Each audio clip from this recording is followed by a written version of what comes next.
মৃত্যুর স্বাদ আমাকে আপনাকে আমাদের সকলকে গ্রহণ করতে হবে, এতে কোনো সন্দেহ নাই। তাহলে আমাদেরকে কেন আল্লাহ সৃষ্টি করছেন? ইবাদত করার জন্য। কেমন ইবাদত? উত্তম ইবাদত। ইবাদত কতদিন? মৃত্যু পর্যন্ত। মৃত্যুর স্বাদ গ্রহণ করতে হবে, হ্যাঁ সবাইকে গ্রহণ করতে হবে।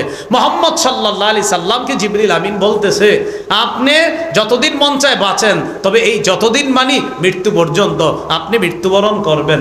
যাকে মন চায় বন্ধু বানান, ফাইন্নাকা মুফারিকুহু, বন্ধুকে একদিন ছেড়ে যেতে হবে আপনার। ইআমাল মা শিতা, আপনি যা মন চায় আমল করেন, এটা আমাকে আপনাকে বোঝানোর উদ্দেশ্য। যা করি না কেন, ফাইন্নাকা মাজজিয়ুন বিহি, এর প্রতিদানও কিন্তু দেওয়া হবে। এই জন্য আমার আপনার প্রত্যেকের এই চিন্তা করা উচিত। তো এখন এই আমি আপনি আসলাম, দুর্বল অবস্থা থেকে বানাইলেন, আস্তে আস্তে বড় করলেন। কেন? ইবাদত করার জন্য। কতদিন? মৃত্যু পর্যন্ত। এখন মৃত্যুটা কেমন হবে আল্লাহ বলে দিয়েছেন।